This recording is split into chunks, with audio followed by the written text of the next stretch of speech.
Okay, well, Wendell, let's talk about the continuing professional career that you've got and where you're at right now. Okay. Right now I'm currently in Denain. It's North France. This is my eighth season, so I've been doing this for some time now, man. Which is crazy to think. I wouldn't have imagined I'd be able to play eight seasons, but I'm still doing pretty well. We just finished up with preseason. First game of the season's tomorrow, so I'm doing really good right now, man. That is fantastic. Well, let's circle back to the pre-Ashland days and your days in Reynoldsburg, Ohio. Mhm. And how did you become to be an Eagle? Man, it's funny. It was my around my junior year of high school. I was playing pretty well. I went on some visits, and me and John Ellenwood, we joke about it, but I was a guy that he ended up giving an offer, and I think he either seen limited tape or no tape. But my first couple of offers came from around the GLIAC, and my biggest one was Finley. So after I got the Finley offer, I ended up getting a call from the Eagles, and they wanted me to come up and talk. And it's funny because I wanted to go to Finley. I was like, man, they showed me the rings, their success they had the last couple of years, and then once I met Coach Ellenwood, we talked and had a good connection. And from there, I was like, okay, I want to be an Eagle. And if I'm not mistaken, I called back and I think I within like 15 or 20 minutes, I called him back like, hey, I'm committing. I'm here. I'm locked in. I'm ready to go. Let's do it. Oh, that's fantastic. So not only did we get you, we kept you away from a rival. So Yes, that's a exactly. double win. Exactly. So you play a lot your freshman year, got a lot of experience, and kind of started the program where it is right now, kind of getting it to where it was winning. And then your sophomore year and junior year, you explode. And in that junior year, we end up winning 25 games and going to the NCAA tournament. So what was it like for you being such a key member of that team and getting it back to the NCAA tournament? Biggest thing, man, I say it's the group of guys that came in. We had some good guys. Along with me coming in, we had Elias Osborne, Adrian Cook, and Michael Hunley. So those guys played a big role in it too, man. We all kind of had the same mindset as like work hard and then we can show. And then I give credit too to the guys that left out. Will Evans, BT, he was another person. So like we had success. It took time, but everyone knew what the big picture was, and we were trying to work towards it. And Will was trying to work towards it as well. So like it was one of those things where we just kind of day in, we kind of bought into the process of like just work, work, work, work, work. And like I said, John Ellenwood, he gave us the freedom to have conversations with him in times that were tough because when you're not winning, I mean, it's tough to like day after day kind of keep going, but we were able to do that with my freshman year. Then that led to success sophomore, junior, senior, and now they got a freaking practice gym that they just go to freaking work out. So that's nice. That's right. We didn't have that when you were here. I was a Mhm. wrestling room and a swimming pool before Yep. that. So it's seen Yep. some changes. Yep. But what was that like for you guys? Because you mentioned all the guys that you played with, Boo Osborne and Michael Hunley, Adrian Cook, those guys. Um, to get Coach Ellenwood to that point, to get John to his first NCAA tournament berth and kind of culminate that growth that he had been doing with this program for a while.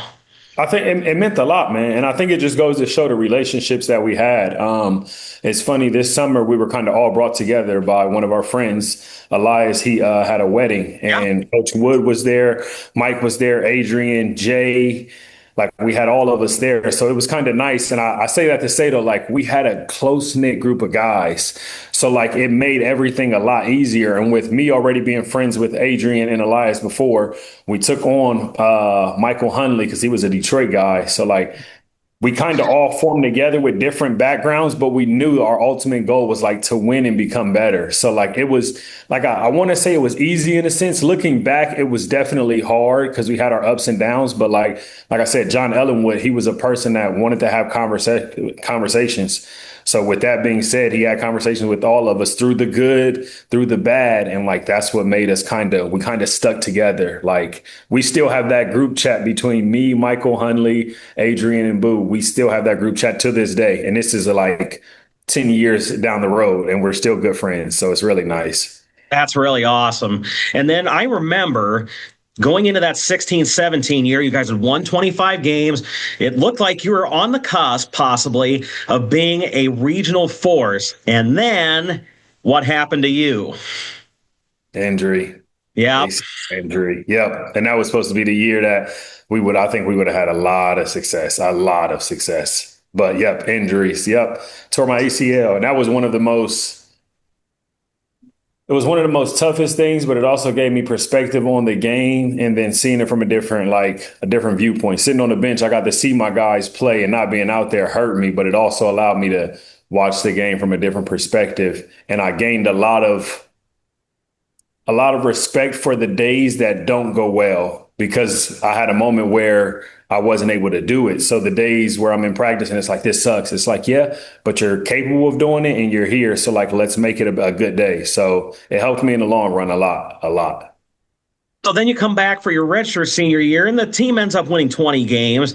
You end up the second leading scorer in the history of the program. Mhm. And the game that I will never forget, and I was just watching the replay of it, the highlights that Kyle Condor put together, was that comeback in the first round of the GLIAC against Northern Michigan at home when you're down 22 in the second half. Yep. What was that game like to just realize we've still got a chance to win this thing, and you just kept chopping wood and chopping wood and chopping wood and end up winning that game?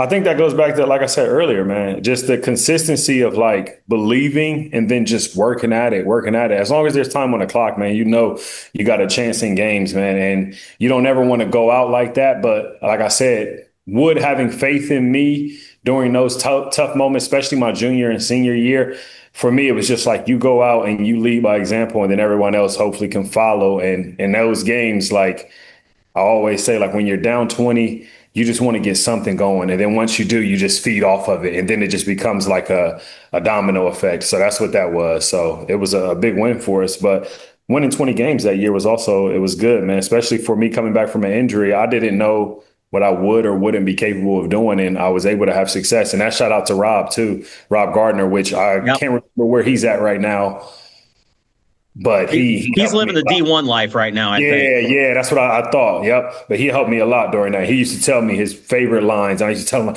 I'm getting better on my injury. I'm getting back. And he's like, step by step, brick by brick. And I'm just like, no, like, come on, man, I'm doing good. He's like, brick by brick, brick by brick. So, but he was right, man. You mentioned the leadership, and I've had this conversation with John a lot. And I've seen a lot of men's basketball here the last 30 years. Not every game, but a lot. And I contend that you are the best leader, player wise, that this program has had in the games that I've seen. What was it like for you to kind of take this team, no matter what situation it was in, like that playoff game, and just will it to victory? Man, one, I want to say thank you, Dusty. That means a lot, man. That means a lot. There's been some great guys that come through there, so I appreciate that. I think, man, it just goes back to the mentality. And for me, through all my years of playing basketball, I was able to. I wasn't somebody who was athletic. I was somebody who had to kind of work for everything that I got. So, like, once I got to the college level, I kind of, in a sense, found myself and found my niche as far as like, I know I work a lot harder than guys and I pay attention to details. So, throughout my leadership, like I said, would allow me to do that because I always say, you can be a good leader, but if you're not in the position to do so, or your coach doesn't put you in that position, it doesn't work out. So, I think just being able to communicate with guys and guys understanding most of the time. And I did a lot of things with like the joy of my heart, whether it was the passion that I played with or the communication as far as talking, but like it was sincere. And sometimes you don't get that. People have their own agendas in the game, whether they want to be the best for themselves. But like my ultimate goal was always to win. So when you start with wanting to win, everything else goes under that umbrella. And when guys understand that and they can actually see it and it's transparent, it makes everything a lot easier because then they know like he's yelling at me today. It's not because he wants to be the best scorer or this. He just wants to win. So then it makes a lot more sense to everybody else to understand that message as well. And that's been able to happen throughout my career in college and my overseas career, which is a blessing for that too, man. Well, let's talk about that overseas career. Where are all the places you've gone the last 8 years? So I've been to Spain, and then other than that, I've been in France. I've been in France the last 6 years. My first 2 years were in Spain, and that's been the journey. It's been a total of 8 years now, and I'm hoping to do probably 1 or 2 more years. But after that, I think I'm gonna be done. It's been a lot of fun, and I've learned a lot with it. Is there anything you want to do in basketball after you stop playing?